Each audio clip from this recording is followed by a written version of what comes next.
नमस्कार दोस्तों, स्वागत है आप सभी का आपके अपने इस यूट्यूब चैनल पर। और इस वीडियो के माध्यम से CGL टीयर 1 2022 का क्वेश्चन पेपर डिस्कस किया जाएगा। पेपर जो दिसंबर को 22 को हुआ था और शिफ्ट जो है फर्स्ट है। शिफ्ट को सेट नंबर 33 बनाया गया है। तो चलिए शुरू करते हैं वीडियो पहले क्वेश्चन से। पहला क्वेश्चन हमारे पास था यहाँ पर वन वर्ड सब्सटीट्यूशन बताना था। यहाँ पर ग्रुप ऑफ वर्ड्स के लिए अंडरलाइन जो किए गए थे। स्टेटमेंट आप चाहे पढ़ सकते हैं या फिर डायरेक्ट कर सकते हैं। One who loves good food and knows a lot about, उसे क्या कहेंगे। पहला था कॉनोइसर, दूसरा था गुरमे, तीसरा था शॉफर, चौथा था क्यूलिनरी। तो ये जो आपका कॉनोइसर दिया गया था इसका मतलब एक्सपर्ट होता है, जिसे हिंदी में पारखी कहेंगे। बट ये जो एक्सपर्ट होता है वो आपका आर्ट का होता है। आर्ट में आपकी कई चीज़ें आती हैं, जिससे आपका फूड भी इवन आर्ट का पार्ट हो जाएगा। इवन जो है आपका म्यूज़िक इसमें आ जाएगा। इवन बहुत सारी चीज़ें, सिंगिंग वगैरह है, आर्ट वगैरह है, एक्चुअल आर्ट यानी ड्राइंग वगैरह, ये सब इसमें आएगा। वहीं जो गुरमे दिया गया था इसका मतलब क्या होता है आपका, इसका मतलब जो होता है जो फूड का शौकीन हो और फूड के बारे में जानता है, स्पेशली फूड के। तो यहाँ पर देखिए केवल फूड का मेंशन किया गया था, इसलिए आपका ये वाला आपका सही है। शॉफर का मतलब होता है जो ड्राइवर होता है उसे शॉफर कहेंगे। और कुलिनरी का मतलब क्या हो जाएगा, जो भोजन पकाई जाती है यानी जो फूड बनाया जाता है उसका तरीका जो होता है उसे कहेंगे कुलिनरी। या फिर इससे मिलता एक और वर्ड है जिसे कहते हैं क्यूजाइन। यहाँ पैराग्राफ बनाना था। ए में दिया गया था शी पार्टिसिपेट्स, यहाँ पर देखिए मीनिंगफुल कोहेरेंट पैराग्राफ बनाना है। She participates in several functions and musical shows and receives accolades for her singing. B में बोला था Vanita has a very sweet voice which has inspired her to adopt singing as her profession. C में बोला गया था she can also play musical instrument such as the sitar and the harmonium. D में बोला गया था now she has opened a school, music school to train young singers दिया गया था। अब देखिए ए में शी बोला गया था, सी में शी बोला गया था और डी में शी बोला गया था। और ये शी जो प्रोनाउन है यूज़ किसके लिए किया जा रहा है, तो विनीता के लिए यूज़ किया जा रहा है। इसका मतलब स्टार्टिंग बी से होना चाहिए, ठीक है, तभी तो आप शी यूज़ करेंगे। इसका मतलब बी वाला एक ही में दिया गया था, तो आप चेक कर सकते थे टिक करने से पहले कि सही है कि नहीं। बी में बोला गया था Vinita has a very sweet voice which has inspired her to adopt singing as her profession, ठीक है। फिर आपका ए बोला गया था यानी she participate in several functions and musical shows and receives accolades, accolades का मतलब प्रशंसा होती है फॉर हर सिंगिंग। फिर आपका सी रखा गया था शी कैन उल्सो। अब देखिए यहाँ पर उल्सो बोला गया था, मतलब इसके साथ साथ वो म्यूजिकल इंस्ट्रूमेंट भी बजा सकती है, जैसे तबला है, हारमोनियम है, सॉरी सितार है और हारमोनियम है। लास्ट में आपका ये वाला आएगा now she has opened a music school to train young singers. इसमें लास्ट में यही दिया गया था डी और स्टार्टिंग भी था, इसका मतलब सेकेंड वाला आपका सही है। मीनिंग बतानी थी। परमिएट, परमिएट का मतलब क्या होता है, फैलना सेंस में होता है, ठीक है। जैसे आपका लिक्विड वगैरह हो तो वो फैलने सेंस में होगा। पहला था एग्जूट, दूसरा था कॉन्टिन्यू, तीसरा था आपका रिमेन, चौथा था डिफ्यूज। जो आपका एग्जूट दिया गया था इसका मतलब आपका जो है गैस वगैरह हो या फिर लिक्विड हो, ठीक है। लिक्विड या गैस हो जो निकलेगा उसे निकलने सेंस में कहेंगे, ठीक है। और कॉन्टिन्यू का मतलब, कॉन्टिन्यू मतलब ऑनगोइंग होगा। रिमेन का मतलब शेष होगा। डिफ्यूज का मतलब फैलना यानी एक्सपैंड सेंस होता है, जो कि परमेट से मिलता जुलता है। तो आपका ये वाला सिनम बन जाएंगे। इसमें हमें नो स्पेलिंग एरर वाला ऑप्शन सेलेक्ट करना था। तो स्टेटमेंट देखते हैं। ए में बोला गया था anxiety is one of the most Insidious conditions affecting the mental, ये मेंटल लिखा गया था, mental health of an individual. अब देखिए आप चेक करिए, आपने चेक किया होगा तो यहाँ पर आपको गलत लगा होगा, फिर भी देख लीजिए एंग्जाइटी की स्पेलिंग सही है कि नहीं। ANXIETY होता है, इसका मतलब चिंता होती है, ये आपकी सही लिखी गई है। दूसरे में भी चेक कर लीजिए सही है कि नहीं, सही है। तीसरे में भी सही है, चौथे में भी सही है, इसका मतलब ये वाली स्पेलिंग सही थी, ये वाली कहीं ना कहीं रही होगी। इंसीडियस की स्पेलिंग जो होती है INSIDIOUS होती है, जो कि आपकी सेकंड वाले में देखिए रखी गई थी। थर्ड वाले में गलत है, फोर्थ वाले में गलत है, इसका मतलब यही वाली स्पेलिंग चेक करनी थी। तो आपका सेकंड वाला जो है जिसमें स्पेलिंग एरर नहीं है। सिन्ह बताना था यहाँ पर। आंसर का बहुत आसान था, रिकॉल था, रिप्लाई था, रिमेंबर था, क्वेरी था। तो आपका आंसर क्या हो जाएगा, रिप्लाई। क्वेरी का मतलब आपके डाउट्स होते हैं। अप्रोप्रिएट ऑप्शन सेलेक्ट करना था। She couldn't continue with a dash diet to reduce her blood sugar, अपने ब्लड शुगर को रिड्यूस करने के लिए वो कंटिन्यू नहीं कर पा रहे डैश डाइट को। तो देखिए डाइट से पहले क्या आएगा, प्रैक्टिस डाइट होता है, शॉर्ट एंड डाइट होता है, मेंटेन डाइट होता है, बैलेंस डाइट होता है। तो डाइट के साथ जो आपका प्रैक्टिस वर्ड नहीं चलेगा, शॉर्ट एंड भी नहीं चलेगा, मेंटेन भी नहीं चलेगा, बैलेंस डाइट होता। तो आपका लास्ट वन सही है यहाँ पर। इसमें ऑप्शन सेलेक्ट करना था most appropriate. She has dash her money and jewellery to help the poor, ठीक है। पुअर को हेल्प करने के लिए उसने मनी और ज्वेलरी डैश कर दिया है, क्या होगा, गिव अप यानी गिवन अप कर दिया है, गिवन अवे कर दिया है, गिवन इन कर दिया गया है, गिवन वे कर दिया गया है। देखिए ये जो आपका लिखा गया गिवन, गिवन अप है तो ये आपका गिव से बना है, गिव अप। गिव अप का करना क्या मतलब होता है, इसका मतलब क्विट कर देना। कोई चीज़ से क्विट कर देंगे तो उसे कहेंगे गिव अप। जो आपका गिवन है, गिवन अवे है, इसका क्या मतलब होता है, कोई इन्फॉर्मेशन वगैरह आप किसी को बताते हैं, शेयर करते हैं।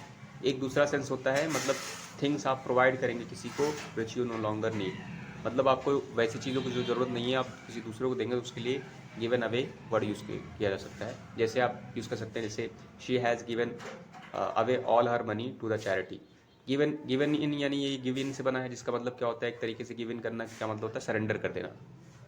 ठीक है, जैसे criminal the criminal was force to give in. ठीक है, तो इस तरीके से आपके बनते हैं। ठीक है, अब गिवन अवे था, गिवन वे है, ये आपका नॉर्मल रखा गया है, तो आपका जो करेक्ट यहाँ पर बैठेगा फ्रेजल वर्ब वो आपकी ये सेकंड वाले में हो जाएगी, यानी शी हैज़ गिवन अवे, मतलब उसने अपनी मनी और ज्वेलरी दे दी to the poor, to help the poor. Underline word का क्या करना था, स्पेलिंग चेक करनी थी। डिसीव की स्पेलिंग थी डिसीव्ड, डिसीव्ड की स्पेलिंग देखिए गलत लिखी गई है। स्पेलिंग जो होती है DE, सी के बाद ई होता है और फिर आई होगा, EIVED होता है। ये चेक करनी थी किधर थी। पहले वाले में देखिए सी के बाद ई नहीं रखा गया था, तो ये आपका गलत है। इसमें तो आपका सी है ही नहीं, इसमें भी सी नहीं है। इसमें सी था, सी के बाद आपका ई था और फिर आई था, तो लास्ट वाली आपकी सही थी। इसमें क्या करना था, इसमें हमें करेक्ट करना था पैसिव फॉर्म, तो टेंस एलिमेंट करने की कोशिश करते हैं। Uma told Susan to give up drinking. देखिए यहाँ से टोल्ड से पता चल रहा है सिंपल पास्ट टेंस है।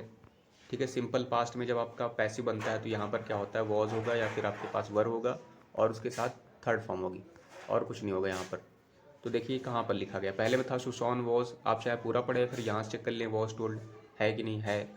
इसमें देखिए या पूरा पढ़े Susan was told to give up smoking by Uma. Second में चेक करेंगे इस टोल्ड है, जो कि नहीं दिया गया, पहले में दिया गया था। थर्ड में आपका है ही नहीं वॉज, चौथे में भी नहीं है, तो पहला वाला आपका सही था। इसमें क्या करना था, इसमें करेक्ट इनडायरेक्ट फॉर्म सेलेक्ट करनी थी। Correct indirect form tense element करने की कोशिश करते हैं। Renu said to her brother you were watching the show without me, ये दिया गया था आपका। तो इस वाले में टेंस देखिए कौन चल रहा है, यू वर वॉचिंग, यानी क्या है, ये आपका पास्ट है। ठीक है, पास्ट आपका कॉन्टिन्यूअस है। जब पास्ट कॉन्टिन्यूअस का आपका जो है इनडायरेक्ट बनता है तो वो किस में जाता है, परफेक्ट कॉन्टिन्यूअस में जाता है, यानी पास्ट परफेक्ट कॉन्टिन्यूअस में जाएगा। पास्ट परफेक्ट कॉन्टिन्यूअस में क्या होता है, आपका हैड होता है। ठीक है, हैड होता है, उसके साथ क्या होगा, बीन होगा और ING फॉर्म चलेगी। तो ये चीज़ देखना है हमें, हैड के साथ बीन किधर है, ING फॉर्म के साथ। तो देखिए इस वाले में आप चाहे पूरा स्टेटमेंट पढ़े फिर डायरेक्ट यहाँ चेक करें हैड बीन। देखिए इधर दिया गया था हैड बीन वॉचिंग, इसमें आपका पास्ट परफेक्ट कॉन्टिन्यूअस टेंस है। सेकंड वाले में देखेंगे तो यहाँ पर दिया गया था, ठीक है, हैज़ दिया गया था, ये आपका पास्ट परफेक्ट नहीं है। ठीक है, कॉन्टिन्यूअस नहीं है। और थर्ड में दिया गया था हैड वॉच था, ये आपका केवल पास्ट परफेक्ट है, पास्ट परफेक्ट कॉन्टिन्यूअस चाहिए था, तो ये आपका नहीं होगा। थर्ड में दिया गया था, इसमें दिया गया था वर वॉचिंग, ये आपका नहीं है, तो आपका फर्स्ट वन ही सही हो रहा है। इसमें क्या करना था, इसमें हमें जो है एंटोनी बताना था। कैकोफनी का, कैको का मतलब क्या होता है, रूट वर्ड है। कैको का मतलब बैड होता है, जैसे कैकोग्राफी, तो मतलब बुरी तरह से लिखी गई राइटिंग। और फ़ोन का मतलब या फ़ोनी जो लिखा गया है फ़ोन से बना है, जिसका मतलब टोन होता है। टोन मतलब आप स्वर लगा सकते हैं, स्वर लगा सकते हैं या साउंड लगा सकते हैं, जिसका मतलब। तो कोकोफनी का क्या मतलब होता है, क्या बैड साउंड। इसके लिए पहला था कोलोफोनी, दूसरा था पॉलीफोनी, तीसरा था सिम्फोनी, चौथा था आपका एंटीफोनी। कोलोफोनी, ठीक है, फोनी का मतलब जो है आपका साउंड होगा, कोलो का मतलब जो टुगेदर, टुगेदर का मतलब टू साउंड्स, वन और मोर टोन, टोन कह सकते हैं आप, स्वर कह सकते हैं, एक से ज़्यादा स्वर साथ में हो तो उसे कहेंगे कोलोफोनी। पॉलीफोनी का मतलब क्या हो जाएगा, पॉली मतलब मैनी होता है, यहाँ पर मैनी जो है टोन रहेंगे, यानी स्वर रहेंगे या साउंड रहेंगे एक साथ। सिम्फोनी के सिम का मतलब गुड होगा, तो यहाँ सिम्फोनी मतलब गुड साउंड हो जाएगा, तो ये कोकोफोनी का क्या हो जाएगा, एंटनी बन जाएगा। एंटीफोनी का मतलब क्या होगा, फोन जो रहेगा, जो मतलब साउंड जो रहेगा जो आपका रिवर्स में आए, फिर क्या कह सकते हैं, रिवर्स में आपका इसका मतलब क्या होगा, जो आपसे रिस्पॉन्स में आपने दिया है तो वो आपका सेंस में हो जाएगा एंटीफोनी। इधर एरर डिटेक्ट करनी थी, यहाँ लिखा गया था grammatical error. The audience has been angry as the magician is not performing as expected दिया गया था। द आपके पास आर्टिकल था, ऑडियंस नाउन था, हैज़ आपका हेल्पिंग वर्ब था। अब देखिए जो हैज़ आपकी हेल्पिंग वर्ब है, ठीक है, यानी जो आप हेल्पिंग वर्ब मत देखिए, आप हैज़ देख लीजिए। हैज़ के साथ क्या क्या हो सकता है, अगर जो आपका नाउन नहीं है, अगर जो आपका नाउन नहीं है हैज़ के बाद, तो आपका क्या हो सकता है, तो आपका वर्ब होगा। वर्ब में क्या हो सकता है, या तो फिर आपकी थर्ड फॉर्म होगी इसके बाद, या फिर क्या हो सकती है, बीन हो सकती है। बीन अगर जो होगी तो इसके बाद थर्ड फॉर्म चलेगी। ठीक है, ये हो सकता है। ये कब होगा, तो ये आपका एक्टिव होगा, ये आपका पैसिव होगा। तो यहाँ पर देखिए बीइंग तो होता ही नहीं है, तो ये आपका गलत रखा गया था। ठीक है, तो यहाँ पर बोला भी क्या गया है कि जो है ऑडियंस जो है क्या हुई, ऑडियंस, इसका मतलब देखिए ज़रा यहाँ, the audience has being angry as the magician is not performing as expected. इसका मतलब जो ऑडियंस जो है क्या, ऑडियंस गुस्सा हो रही है या ऑडियंस गुस्सा हुई, ठीक है, क्योंकि हैज़ है तो ऑडियंस गुस्सा हुई है, इसलिए आपका क्या हो जाएगा यहाँ पर पैसिव बनेगा। तो पैसिव में ये आपका नहीं लगेगा, आप बीन चिपका सकते थे, ठीक है। पैसिव इसलिए बनेगा क्योंकि यहाँ पर ऑडियंस गुस्सा हो रही है, ऑडियंस गुस्सा कर नहीं रही है, ठीक है, तो इसलिए इट मीन्स आपका ये आपका पैसिव बनेगा। तो आपका ये जो है आपका थर्ड वाला यहाँ पर जो है सही है, यहाँ पर इसमें बीइंग नहीं लगेगा। इसमें करेक्ट ऑर्डर लगाना था। मिडिवल पीपल जो थे under to dash purify themselves of sins to transform. क्यों था pilgrimages individually travelling to. R में था themselves through a trial of faith. S में था distance shines as a penance. Penance का मतलब क्या होता है, प्रायश्चित होता है। टू, अब देखिए ये तो आपका स्टार्टिंग दिया गया था, यहाँ पर आप देखिए प्यूरिफाई करने की बात कर रहे हैं देमसेल्व्स ऑफ सिन से, ठीक है, यानी पापों से मुक्ति या शुद्ध करने के लिए पापों को। टू ट्रांसफॉर्म करने के लिए। क्यों बोला गया था पिलग्रिमेज इंडिविजुअली ट्रैवल कर रहे हैं, तो ट्रैवल की बात कहाँ पर कर रहे हैं, क्यों। अगर जो आप वहीं एस में देखेंगे तो बोला गया था distance shrines as penance to, प्रायश्चित करने के लिए डिस्टेंस शाइन्स पे जा रहे हैं। तो इट मीन्स आपका बात क्यू की बात क्या आएगा, आपका ऐसा आएगा, यानी देखिए pilgrimages individually travelling to distance shines as to penance to. अब देखिए प्रायश्चित आप किसका करने जा रहे हैं, to purify themselves. It means आपका ये आएगा P. It means Q S P आपका आएगा। क्यू एस पी देख लीजिए किधर है, स्टार्टिंग में है, नहीं है, इसमें नहीं है, और क्यू एस पी आपका स्टार्टिंग यानी लास्ट में है, तो आपका लास्ट सही हो जाएगा।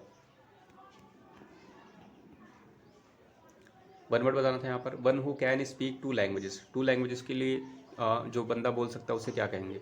देखिए टू के लिए रूट वर्ड होता है आपका बाई, ठीक है, तो यहाँ पर मल्टीलिंगुअल था, बाईलिंगुअल था, और ट्राईलिंगुअल है, मोनोलिंगुअल है। तो यहाँ पर जो आपका मल्टीलिंगुअल है, मल्टी का मतलब मैनी हो जाएगा, जो बहुत सारी ज़बानें यानी जो भाषाएं बोलता है उसे मल्टीलिंगुअल कहेंगे, यहाँ ये आंसर नहीं होगा। बाईलिंगुअल मतलब जो दो भाषाएं जानता है बोलता है, आपका करेक्ट हो जाएगा। ट्राईलिंगुअल जो तीन भाषा जानता है बोलता है, आपका करेक्ट हो जाएगा। मोनोलिंगुअल का मतलब सिंगल हो जाएगा मोनो, और लिंगुअल का मतलब जो है भाषाएं या लैंग्वेज हो जाएगा। तो आपका जो सिंगल भाषा बोलता है, एक भाषा जानता है बोलता है, तो उसे कहेंगे मोनोलिंगुअल। यहाँ पर फिर से क्या करना था, पैराग्राफ बनाना था। पी में बोला गया था आपका हनी। हनी जो एंड्स हैं are common in deserts and the other arid climate around the world. और क्यू में बोला गया था they are part of the worker caste of honey ants. R में बोला गया था other caste include soldiers who protect the colony from predators and the queen usually is the mother of all other ants in the colony. S में बोला गया था only some honey ends become living ladders, ठीक है। तो ये जो आपका टर्म यूज़ किए गए स्पेशली एंड्स के लिए यूज़ किया गया है कि उनकी जो कम्युनिटी होती है, फिर उनकी जो कास्ट होती है, उनमें ये वाला टर्म किसके लिए यूज़ किया जाता है, वर्कर टर्म किसके लिए यूज़ किया जाता है, तो ये अलग अलग यूज़ किया गया। अब आप देखिए यहाँ से आप हेल्प ले सकते थे अगर जो आप थीम नहीं समझ में आई है। थीम में देखिए बोला गया अकॉर्डिंग टू इसके हेल्प में देखेंगे तो इसमें बोला गया था आर से स्टार्ट करने के लिए, आर से। आर में देखिए बोला गया था other caste include soldiers who protected the colony from predators and the queen usually is the mother of the all ends, ठीक है, तो ये दिया गया था। वहीं अगर जो आप पी देखेंगे क्यू में देखेंगे तो ये आपका ज़्यादा बेटर हो रहा है जो है पी और क्यू, ठीक है। तो इट मीन्स आपका आर तो स्टार्टिंग नहीं होगा, तो आर अगर जो आप एलिमिनेट कर पाते हैं तो आपके दो आर चले जाएंगे। तीसरा बचेगा आपका पी से स्टार्टिंग, देख लेते हैं। पी में बोला गया था हनी एंड्स जो हैं आर कॉमन इन डिजर्ट्स में है, arid climates around the world में है।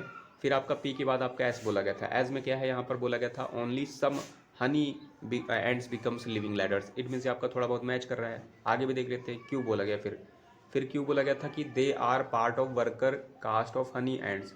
दे मतलब किसके लिए यूज़ किया गया, इसके लिए यूज़ किया गया होगा, इसके लिए यूज़ किया गया है। फिर आपका आर रखा गया है, ठीक है। अदर जो कास्ट होती हैं इंक्लूड सोल्जर्स, सोल्जर्स जो होते हैं वो protect colony from the predators. फिर वो बताया गया क्वीन जो होती है यूजली मदर होती हैं। इट मीन्स ये आपका मैच कर रहा है, तो यहाँ पर आपका क्या हो जाएगा, पी एस क्यू के बाद आपका आर हो जाएगा। एस से आपका स्टार्टिंग भी नहीं होगा, ओनली सम हनी बिकम, ये वाला आपका स्टार्ट भी वैसे भी नहीं हो रहा, तो आपका थर्ड वन ही यहाँ पर आपका करेक्ट है। मीनिंग बतानी थी इडियम की, he is sitting on the fence. Sit on the fence का क्या मतलब होता है, काफ़ी आसान सा है, ठीक है, और काफ़ी रिपीटेड भी है, ठीक है। इसका मतलब क्या होता है, hesitate to take a decision, ठीक है। अगर जो आप कहीं फेंस पर बैठे हैं या फिर आप कभी कभी आपने यूज़ किया होगा कि जो है जनरली यूज़ करते होंगे कि जो है एक ऐसी सिचुएशन पे आ जाना जो है वहाँ पर डिसाइड न कर पाना, तो उस सेंस में होगा आपका sitting on a fence. He can't stop trying पहला था, दूसरा था he can't do anything seriously, तीसरा था ही कांट हाइड हिमसेल्फ, चौथा था he can't take a decision. तो आपका करेक्ट होगा फोर्थ वाला। इसमें बोला गया था एंटोनी बताना था जेपर्डी। इसका मतलब क्या होता है, संकट होता है। संकट के लिए डेंजर वर्ड होता है, रिस्क होता है, जो कि आपके यहाँ लिखे गए थे। हैज़र्ड भी एक वर्ड होता है। तो सेफ्टी था जो कि इसका क्या होगा, एंटोनी में करेक्ट हो जाएगा। डेंजर आपका सिनोनिम है जो कि नहीं होगा। प्रिकॉशंस का मतलब क्या होता है, सावधानी बरतना, और रिस्क भी आपका नहीं होगा। तो आपका करेक्ट क्या हो जाएगा, जेपर्डीज मतलब संकट, और सेफ्टी आपका अपोजिट बनने। यहाँ पर हमें क्या करना था, एरर बतानी थी। The meeting was held upon for an hour due to non availability of the committee members, ये दिया गया था। द आर्टिकल था मीटिंग, नाउन था, वॉज सिंगुलर था, हेल्पिंग वर्ब। हेल्ड अपॉन ये आपका प्रेजल वर्ब है, फॉर आपका प्रीपोजिशन है, एन आपका आर्टिकल है, आर आपका जो है नाउन है। अब देखिए यहाँ पर आर के लिए एन यूज़ किया गया, बिल्कुल करेक्ट लिखा गया है। ड्यू टू आपका जो है पता ही आपको क्या होता है, आपका जो है एक तरीके से प्रीपोजिशन भी होता है। नॉन अवेलेबिलिटी रखी गई है, ऑफ आपका प्रीपोजिशन, द आपके पास आर्टिकल है, कमिटी मेंबर्स आपका ज्वाइंट यानी का कंपाउंड नाउन कह सकते हैं। तो अगर देखिए यहाँ पर नो एरर नहीं है, इसका मतलब एरर मानी जाएगी इसमें। The committee, the meeting was held upon था, फिर फॉर एन आर, ठीक है, फॉर एन आर आपका सही लिखा गया। ड्यू टू नॉन अवेलेबिलिटी मतलब नॉन अवेलेबिलिटी के कारण जो है, फिर ऑफ द कमिटी मेंबर्स के कारण। तो यहाँ पर जो आपका जो लिखा गया है हेल्ड ऑन, इसका मतलब क्या होता है, इसका मतलब जो है कोई चीज़ हेल्ड होती है यानी ऑर्गेनाइज की जाती है, फिर होती शुरू होती है, ठीक है। बट यहाँ पर आपका शुरू सेंस में नहीं हो रहा है, यहाँ पर आपका पॉज वाला सेंस हो रहा है, यानी रुकने वाला सेंस हो रहा है, क्योंकि इसमें बोला गया था committee was dash for an our, 1 घंटे के लिए, ड्यू टू नॉन अवेलेबिलिटी, क्योंकि वहाँ पर अवेलेबल ही कोई नहीं है कमिटी मेंबर्स, इसलिए क्या होगा, रोका जाएगा, रुकी जाएगी थोड़ी देर के लिए। तो जो रोकी जाएगी उसके लिए आपका फ्रेजल वर्ब गलत है, तो आप यहाँ टिक कर सकते थे, ये वाला आपका गलत था। अगर जो आप करेक्शन करना चाहेंगे, यहाँ पर जो भी आपका वर्ड जो है फ्रेजल वर्ब जो आपका सेटिस्फाई कर जाएगा वो करेक्ट हो सकता है। जैसे यहाँ पर आप यूज़ कर सकते हैं ऑन होल्ड, ठीक है, the meeting was on hold, या फिर आप ऐसे कर सकते हैं पुट ऑन होल्ड, ठीक है, the meeting was put on hold for an our, ठीक है। तो यहाँ पर फोर्थ वाले में आपका गलत था। 19 में यहाँ पर करेक्ट एक्टिव बतानी थी, टेंस एलिमेंट करने की कोशिश करते हैं। Before she came all the work had been completed by me, यहाँ पर देखिए लिखा गया हैड बीन, इस वाले को चेक करना है इधर वाले में, ठीक है, बाय मी, ठीक है। तो यहाँ पर आपका दिया गया था हैड बीन, से पता चल रहा है कि आपका एक्टिव में जो टेंस रहा होगा वो आपका परफेक्ट रहा होगा, पास्ट परफेक्ट। पास्ट परफेक्ट का मतलब है आपका हैड के साथ थर्ड फॉर्म किधर दी गई चेक करनी है। इसमें देखते हैं, इसमें दी गई है, नहीं दी गई है। इस वाले में हैड कंप्लीटेड दी गई है, इस वाले में नहीं दी गई है, इसमें नहीं दी गई, तो आपका सेकंड वन सही हो रहा है। इसमें क्या करना था, यहाँ पर हमें बताना था substitute, to give up completely और agree to forgo specially in favour of another, ठीक है। तो गिव अप कर देना, उससे क्या कहेंगे, और फॉरगो करने के चक्कर में, ठीक है। वेब है, फॉरफिट है, सरेंडर है, और कोजाइन है। आप एलिमिनेट कर सकते थे। वेब का मतलब अधिकार या दावा छोड़ना होता है, फॉरफिट मतलब जब्त करना होता है, सरेंडर आपका बचा हुआ, सरेंडर का क्या मतलब हो जाएगा, सरेंडर का मतलब गिव अप करना। कोजाइन का मतलब होता है, को साइन का मतलब साइन टुगेदर सेंस में होगा आपका। तो आपका करेक्ट जो था आपका थर्ड वन था। पैसेज पर आते हैं जल्दी से। पैसेज दिया गया था, as writers we live life twice, जीते हैं, like dash cow that eats its food once and then regurgitates it to chew and digest again. We have a second chance biting into our experience and examining it. This is our life and it's not going to last forever. There is not time to talk about some day writing that short story or poem or novels. Slow down now, touch what is there you, and out of care and compassion for that moment and detail, put pen to paper and begin to write. ये किसी का coat लिया गया है, ठीक है। तो यहाँ पर बोला गया है फिलअप में 1 नंबर पर, as writers will live life twice, जैसे कि राइटर की जैसा, जैसे हम लोग। अब मीनिंग आप देखिए, समझ लीजिए, मीनिंग समझाएंगे तो थोड़ा लंबा पड़ जाएगा। वैसे भी आपको कोशिश करती रहनी चाहिए कि मीनिंग वहाँ पर, कि आपके पास टाइम वैसे भी नहीं रहता है, तो वहाँ पर आप मीनिंग बैठ के तो निकाल नहीं पाएंगे। जितना माइंड में रीड करते वक्त मीनिंग आपके माइंड में बन रही है, उतने से काम चला लीजिए, ठीक है। अगर जो आप घर पे हैं तो आप कोशिश कर सकते हैं मीनिंग निकालने की। As writers will live life time twice, like किसकी तरह, जैसे कि बोला गया है किसकी तरह, cow that its food one, से एक बार वो अपना फूड खाती है, एंड देन रिगर्जिटेट का क्या मतलब होता है, ब्रिंग बैक होता है, स्वालन फूड। जैसे आपने देखा होगा चिड़ियों को, वो क्या करते हैं, अपने बच्चों को जो है स्वालन फूड जो है दोबारा उनको जो है खिलाते हैं, तो वो आपका रिजर्जिटेट से, ठीक है। अब देखिए यहाँ पर क्या आएगा, काऊ है आपका नाउन है और ये आपका सिंगुलर है, तो क्या आएगा, एनी काऊ, अ काऊ, सम काऊ, और एज काऊ। तो as writers we live life as, जैसे राइटर्स हम लोग जो है ट्वाइस जो है लाइव लिव करते हैं, लाइक किसकी तरह से, एनी काऊ तो आपका होगा नहीं, लाइक का काउ आपका बेटर हो रहा है, सम भी नहीं होगा, सम अगर होता तो यहाँ पर प्लूरल होता, एज भी नहीं होगा तो आपका सेकेंड वन सही हो रहा है यहाँ पर, काउ की तरह जो है, ठीक है। फिर आपको बोला गया था किस तरीके से, जो कि ये चीज़ बताई गई थी, it to chew and digest dash again. अब किसको च्यू एंड डाइजेस्ट करती है, अभी आपको बताया गया था यहाँ पर फूड की बात हो रही है, फूड को डाइजेस्ट करती है, डैश अगेन करने के लिए क्या आएगा, away again, digest away, digest away again, और digest more again, digest it again, और डाइजेस्ट अ फ्यू अगेन। तो आपका जो फूड है वो आपका सिंगुलर है, तो उसके लिए प्रोनाउन यहाँ पर होगा, वो क्या होगा आपका, इट अगेन। इट अगेन का मतलब आपने देखा होगा, एनिमल्स जो होते हैं जब भी वो बैठे हुए होते हैं, खड़े हुए होते हैं, तो अपना जो माउथ होता है चलाते रहते हैं, तो वो यही काम कर रहे होते हैं, डाइजेस्ट अगेन कर रहे होते हैं। थर्ड में आते हैं, थर्ड में बोला गया है यहाँ पर, we have a second chance dash biting into our experience and examining it. वैसे दिया गया था कि हमारे पास भी दूसरा मौका होता है, चांस अवसर होता है, ठीक है, बाइटिंग इनटू आवर एक्सपीरियंस, अपने जो है एक्सपीरियंसेस या अनुभव को एग्जामिनिंग करने का। बाइटिंग यानी जो है तोड़ के देखने का, या फिर जो है पॉज करके, या मतलब कहने का मतलब ये है कि जो एक्सपीरियंस किया गया है उसको जहाँ से मर्जी है वहाँ से जो है हर अनुभव को एक तरीके से एग्जामिन करने का चांस अवसर रहता है। तो यहाँ क्या आएगा, इसमें था at biting into our experience and examining it, not biting, beside, beside आपका क्या है, बेसाइड आपका प्रीपोजिशन है, ठीक है, बेसाइड से मीनिंग नहीं दे रहा, besides biting into our experience and examining.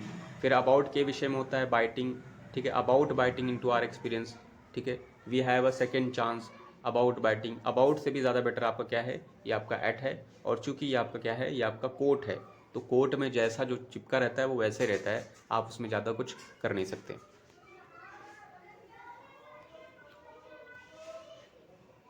इसमें 24th में दिया गया था आपका स्लो दिया गया था। फिर आप यहाँ से देखिए, there is not time to talk about someday writing that short story और पोएम और novel, slow down now, touch what is dash you, touch what is dash you, what is around you, what is neither you, what is besides you, what is above you. तो यहाँ पर देखिए क्या होगा, touch what is dash you and out of care, बिना किसी care और compassion के, for dash moment in detail, put pen और पेपर और लिखना चालू कर दे। तो क्या आएगा, वॉट इज़ अराउंड आपका आएगा, नीदर आएगा, बेसाइड्स आएगा। देखिए जो करेक्ट है यहाँ पर बैठेगा प्रीपोजिशन में आपका क्या आएगा, अराउंड, जो भी आपके आस पास है, ठीक है, उसको क्या करें, देखें, थोड़ा महसूस करें, ठीक है, और बिना किसी केयर और कंपैशन वगैरह के आप पेन उठाइए, पेपर उठाइए, चालू कर दीजिए। यहाँ नीदर है, नीदर का मतलब ना, तो आपको पता ही होगा क्या होता है, ठीक है। वैसे इसको दो सेंस होते हैं, यहाँ से दोनों में से कोई नहीं होगा। बेसाइड्स का मतलब क्या होता है, यहाँ पर बेसाइड्स दिया गया आपका, ठीक है, और ये दिया गया था अबव, ठीक है, अबव भी यहाँ पर नहीं हो रहा, अबव का मतलब के ऊपर होता है। बेसाइड्स में भी आपका ये जो दिया गया है इसका आप मीनिंग बताइए, एक बेसाइड होता है और एक आपका बेसाइड में भी शायद हमने कुछ गलत बोल दिया होगा। यहाँ देखिए बेसाइड्स दिया है और एक बेसाइड, दोनों में डिफ्रेंशिएट करके आप कमेंट सेक्शन में बताइएगा।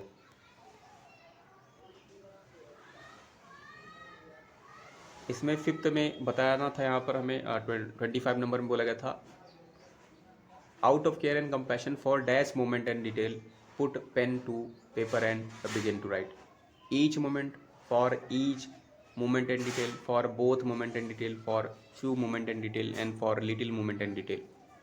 यहाँ पर आपका जो क्या आएगा देखिए, यहाँ पर देखिए ईच आपका करेक्ट हो सकता है, ठीक है, क्योंकि ईच के बाद आपका सिंगुलर चलता है। बोथ आपका जो है यहाँ पर दिया गया है, फिर फ्यू दिया गया तो फ्यू तो आपका वैसे ही गलत हो जाएगा, क्योंकि फ्यू के बाद काउंटेबल आता है जो कि मोमेंट नहीं है। लिटिल इसलिए नहीं होगा क्योंकि मोमेंट आपका काउंटेबल होता है, तो आपका लिटिल नहीं आएगा, तो इसलिए आपका जो करेक्ट होगा यहाँ पर हो जाएगा ईच, यानी प्रत्येक क्षण के लिए, दोनों के लिए नहीं है, यानी प्रत्येक क्षण की बात कर रहे हैं, for compassion for a moment, for each moment and detail, ठीक है, तो यहाँ पर ईच आपका सही हो रहा है। सो आई होप इस वीडियो के माध्यम से आपने कुछ ना कुछ जरूर सीखा होगा। अगर जो आपको कोई सजेशन देना है तो आप कमेंट सेक्शन में सजेशन दे सकते हैं।